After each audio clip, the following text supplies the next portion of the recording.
this is Miss Brown. Today we're going to have our first little lesson on basic chemistry to use in biology. Miss Rushing does a terrific job with you guys on this, so I don't expect to have to spend a whole lot of time on it. We're just going to touch over some things, and I want you to write some things down. Remember, when these videos are going on, these screencasts, you can stop them to write down what you need to write down and then start them again. Okay? All right, so let's start off with matter. Matter is anything that has mass and occupies space. And are living things matter? Well, you're a living thing. Do you have mass and take up space? Yes. Does an oak tree have mass and take up space? Sure, you know that if you've ever hauled firewood. Does your dog have mass and occupy space? Especially if you have a big dog, you know that's not a lie. Certainly. So all living things are matter.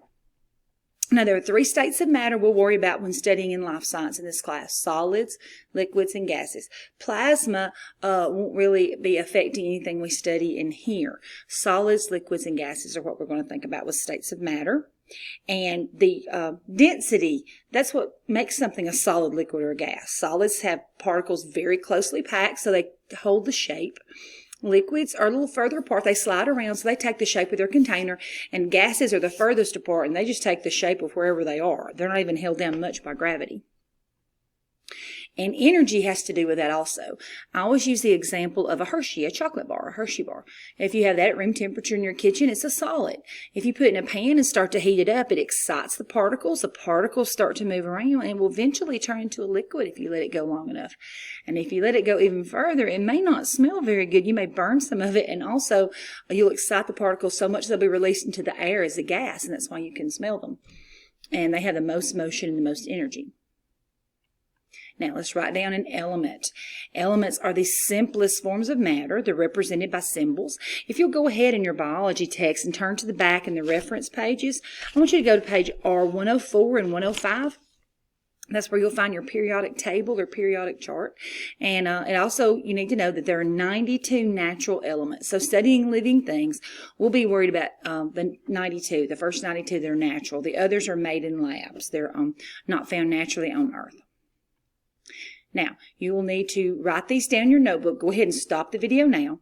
Write these down in your notebook and use a periodic chart to help you find the names. You will be responsible for these elements on your quiz, knowing the name and the symbol. Notice the first letter. If there's two letters, the first letter is capitalized, the second letter is not. If there's just one letter, it's always capitalized. So go ahead and stop it and look those up, or you could also use the internet to help you find those.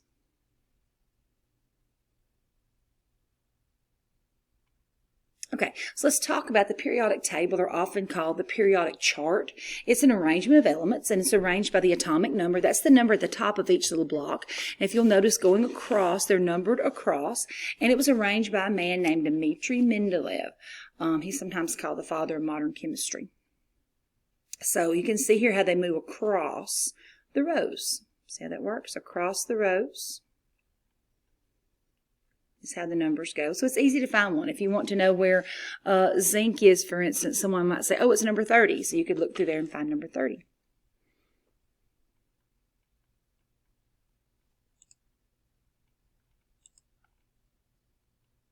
Now, you can get all sorts of general information. Sometimes kids think they have to memorize a periodic table. You know that from last year. You don't have to memorize it. It's a tool to help you learn.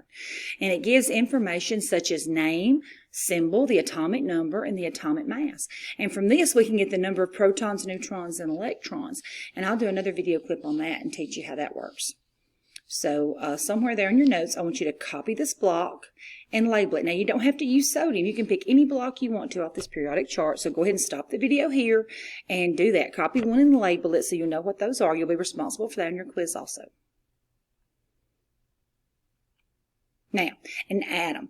An atom is the simplest unit of matter. It's the smallest amount of an element. It's the smallest you can go and still have that element. Let's say I have an atom of gold. If I get anything out of that gold, if I take out an electron or I take out a proton, it's not gold anymore, it's something else. So atoms are the smallest.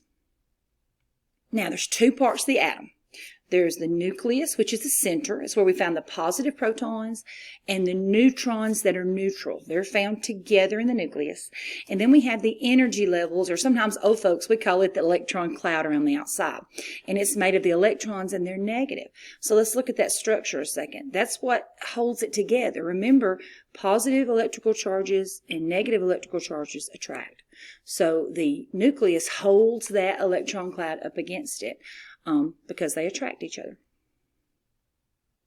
Now, the atomic number tells us the number of protons, and it's used to arrange the elements in the periodic table, like I've already showed you. And the atomic mass is determined by adding the number of protons plus the number of neutrons. That number is usually found at the bottom of a block, but different charts are different. You'll have to look at your key on your chart to see exactly how that works. So here we have carbon.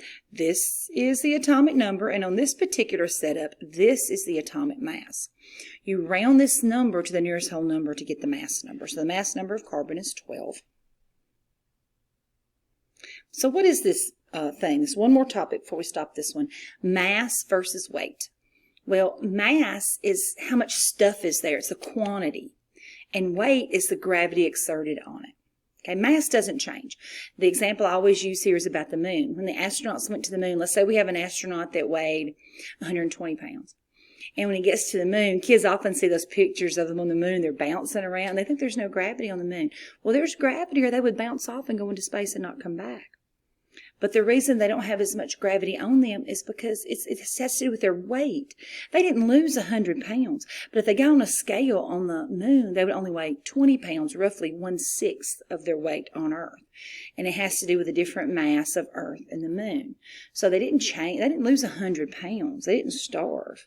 They were just in a different place. So therefore, your weight can change depending on the force of gravity. And we'll stop there for today.